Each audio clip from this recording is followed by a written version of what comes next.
What's going on, guys? It's Grif with 4 Horsemen. Today I'm going to be bringing you a new deck profile. This is going to be of my invoked Elementsabers.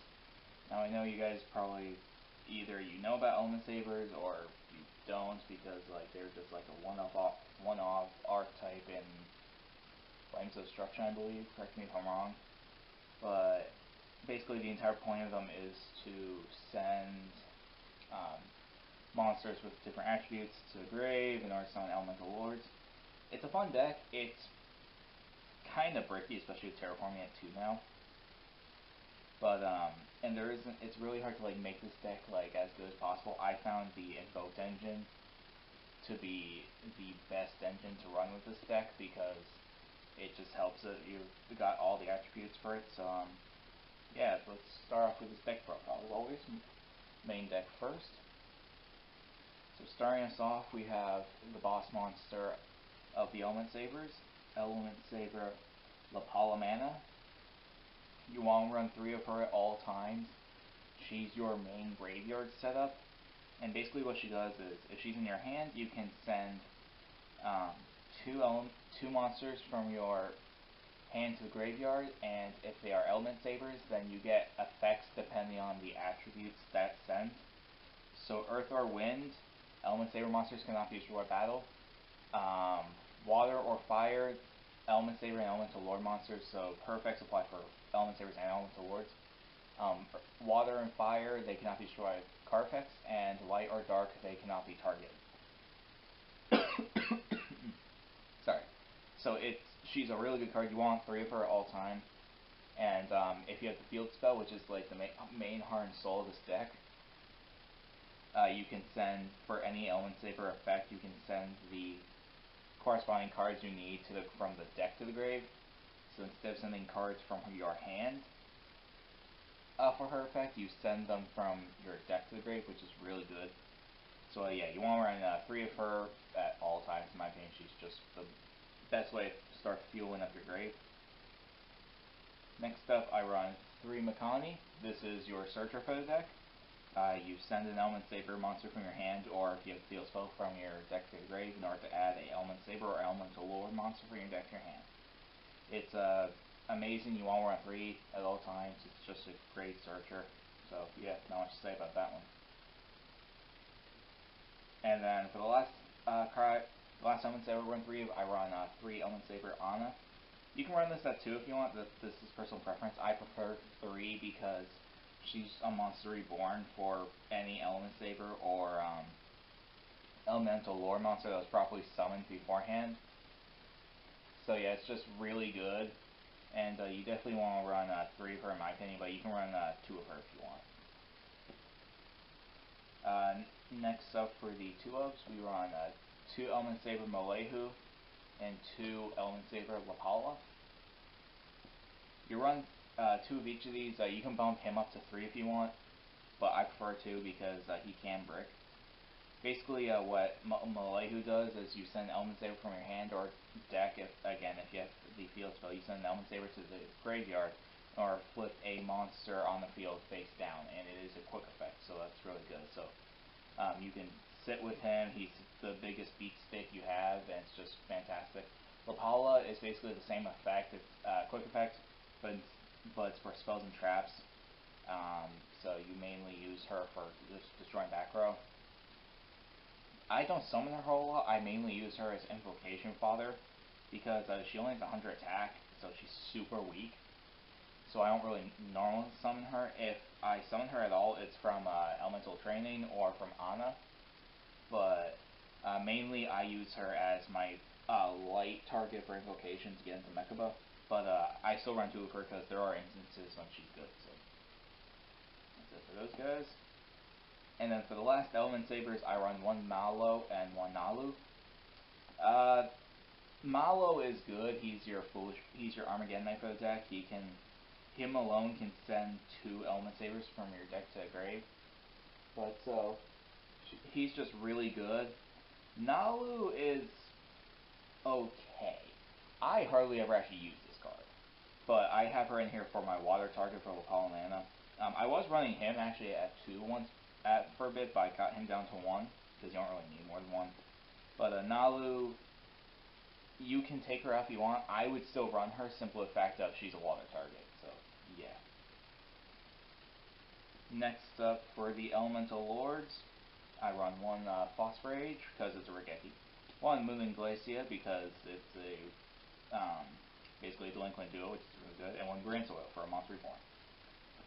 You can run the other Elemental Lords if you want. This is definitely a casual. This is definitely a casual deck, so you can run however you want. But I run these three as the three best. I was running the Dark Elemental Lord because it can actually search a ton of the cards, but I took it out just because I don't want to build up too many of the Elemental Lords because they do brick. But you want to run at least three. 4 would probably be the max, and if you're going to run 4th, I would definitely run the Shadow Elemental Lord monster as well. But unfortunately, Pyrex just isn't that good, and Windrose is good, but if we're in like a back row format, I would definitely put that in there instead. But for right now, these are the best 3 Elemental Lord monsters, and they're working fine for me. Next up, for your Invoke, you run 3 Alistair the Invoker. It's an Invoker engine, you're going to run 3 Alistair. There's not much to say. This engine helps this deck a lot because it gives this deck really good disruption that you just wouldn't have beforehand. So yeah, not much to say about Invoker. 2 Photon Thrashers. This is something I'm testing out. I might take it out. I haven't decided. Basically, this is in here as fodder for your Isolde. This is in here just to put the Isolde in here. It's in here to easier to get to Isolde, which is really good. So, yeah, not much to say. That's about it. Plus, it's an invocation fodder, so that's always good. 1 Blackluster Soldier is going to be your last monster. I run Blackluster Soldier because he's just super, like, stupid easy to summon in this deck, which is amazing. And, yeah. So it's just really good card. I love it. And, yeah, not much to say. Next up, 3 Palace. So this is your Heart and Soul deck. This is the card you want to have in your hand at all times. This allows you to send your Elementsaber monsters from your deck to the grave for the Elementsaber effects, so that you're not constantly losing card advantage from your hand. It boosts all your monsters' attack points depending on the number of Elementsaber different attributes you have in your graveyard. So you can actually change any of the Elementsaber monsters you want to Divine if you have all the other ones, and it'll boost your attacking score. It really sucks. Terraform went to 2, but it's fine. But you want to see this card as often as possible. And as previously mentioned, 2 Terraform. I'm so sad this went to 3, but at least it's only at 2 and it's not at 1. If it was at 1, I'm pretty sure this deck would die. But yeah, 2 Terraform, you need to run this because you need your field spells, so not much to say. 2 Invocation and 2 Magical Meltdown. So I know most people run. I don't know why. I know most people run 3 and 3. I only run 2 of each because I find that even at 2 Invocation bricks, but you need to run more than 1 copy in case something happens to your previous Invocation. So yeah, you run 2. Magical Meltdown is personal preference. You can run 3 or 2 if you want, but in this deck, since Palace is going to be my main Elementsaber monster, you want to run this card at 2 because this is not your main field spell. Palace is your main field spell. You want to get to this. This, it basically allows you to just search out Alistair, which is really good. So you can just activate search out Alistair and then get rid of this for Palace if you have one in your hand. So that's why I only run 2, because you really only need 1 of this. But I run 2 just because you need to search it. So yeah. That's it for the invoked. Next up are the 1-of spells. 1 Reinforcement in the Army because it's a warrior deck and you need to search. 1 Foolish Burial to get that 1 last Elementsaber from your deck to the grave in order to summon your Elemental Lord monsters. 1 Card Destruction. I am so glad this card's back. If in case you guys don't know, this is one of my favorite cards. This is one of my favorite spell cards, and I just love the fact that this card's back. It's busted in this. Basically, this is what you use to unclog your hand. So let's say you have a hand of just Elementsaber monsters, but that's about it. You don't have anything else, but you have this in hand. This allows you to send all those to the graveyard and draw cards, and then that's an instant recycling of your hand. and that's a ton of fodder in your graveyard for your invocation, for your elemental lords, and your BLS. It's just amazing.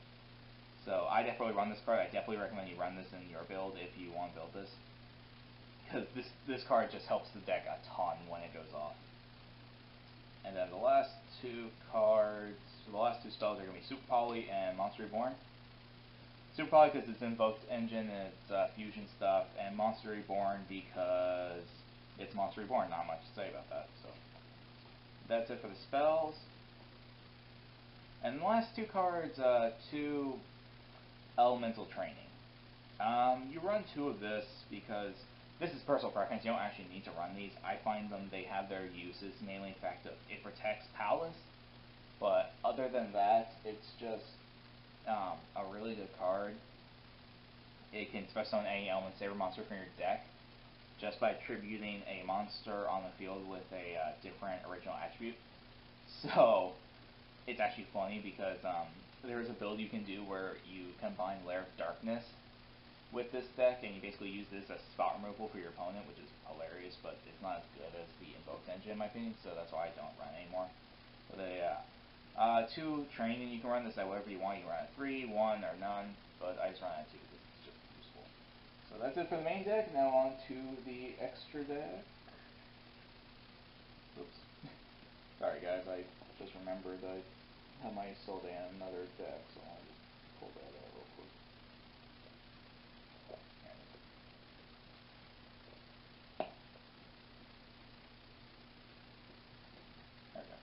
Okay. Now for the extra deck, for your Invoked Engine, you run 2 Mechaba. This is your main invoked monster you go into. It's your negation effects of anything. It's just amazing. You run 2 because 1 isn't enough and 3 is too much. 2 is the perfect number for me. So yeah, I'll just say Mechaba is just amazing. So 2. I'm really glad it and Invocation went down in price because they reprinted them because they were expensive. The rest of the Invoked Engine, 1 Radiant for basically the same principle as Malehu. It's a Book of Moon. Purgatrio, it can end games and OTK my opponent if they overextend, which is really good. I don't even know how to pronounce this one, so I'm not going to bother. The water one. This is just in here just cause. I'm sure there's some instance where it's useful. If nothing else, you use it to go into Elysium, so that's good. So, those 3. The Earth one, Mega, I'm not going to pronounce that one either, because it's pain. For a giant Earth Beat stick you can use, so really good. Caligula, it's an interesting card. I don't know if I keep it in here if I got any other better cards, but it has its uses. I don't go into it a whole lot. As I said, basically the 3 I mainly go into is Mechaba, Rage, and Purgatrio, but this one still has its uses. And the last card, Elysium. Now that Super Poly is back, this card is a lot easier going to.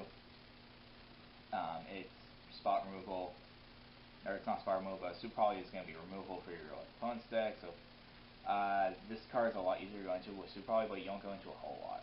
And yeah, that's it for the Invoked. Moving on to the rest of the extra deck, I run 1 Mud Dragon Strong as your last fusion, for the Super Poly plays, and also it has its uses. This is mainly for if you can't use your Invoked Engine to get into something else, but it's just a really good card. I like this card in here. Super Poly made this card a lot more viable in fusion decks. And that's it for the fusions. Moving on to links. 1 Isolde. It's a warrior deck. You need to run at least 1 Isolde. I don't run any equip spells for it, but you mainly use for a search and the opening link fodder. The opening link places. Underclock Taker. This is in here because I don't have anything else currently. You can probably take this out for something. I don't know what. Nightmare Cerberus and Phoenix for spot removal. And then the last card, 1 Topologic Bomber Dragon. So this actually hit me as an idea like yesterday or the day before because I realized this card could actually be busted in this deck. So for those of you who don't know, whenever a card is summoned to a zone like monster points to, you can blow up all monsters in a main monster zones, which is really good, and then the other effect is like effect damage if it destroys monster or battle, but that's not the point. The point is you want the effect of blowing everything up, because let's say you have this thing and it'll Apollo Man on the field, and it has the effect where it can't be Elementsaber and Elemental Lore monsters cannot be destroyed by card effects. You can summon a monster to his own key points, so Elementsaber or whatever. You probably want Elementsaber or Elemental Lore for this effect, but it does not matter either way. And then everything in the main monster zones will get blown up except him, but also your Elementsabers, since they cannot be destroyed by card effects. So you can essentially destroy your opponent's field, while your field, if it's all Elementsaber and Elemental Lore monsters, as it probably should be, except for maybe like one Invoke monster, will just be safe and you'll be ready to OTK them. It's hilarious. So that's why I run one here. This is a 14 card extra deck because I don't really have anything else I can put in here. That's personal preference. You don't go into the extra deck a whole lot, but for those instances where it's needed, you have them here. So that's gonna be it for the deck profile, guys. Overall, I love this. I like this deck. This deck's a fun, casual deck. It's not gonna be winning any regionals or YCSs anytime soon, but it's a good it's a good deck. It's fun, and it's like super cheap. Like all of the Elementsaber cards are like $2 or below, so it's dirt cheap to make. The Invoke Engine is now cheaper. Probably the most expensive card in here is Isolde, which you don't have to run. If you want to just run the invoked cards and not run any link monsters, you can. But I have Isoldes because I have lots of decks that use them, so that's why I run it. But yeah, this deck is super cheap if you guys want to build it. So yeah, that's the deck profile. Let me know what you guys think about the deck down in the comments. Don't forget to drop a comment about what you think, what your build is, and don't forget to drop a like, because it does help the channel and the videos immensely. And if you like what you've been seeing, don't forget to subscribe, because we've got tons more videos for you guys. So I've been Grif at 4 Horsemen, and I shall see you guys later.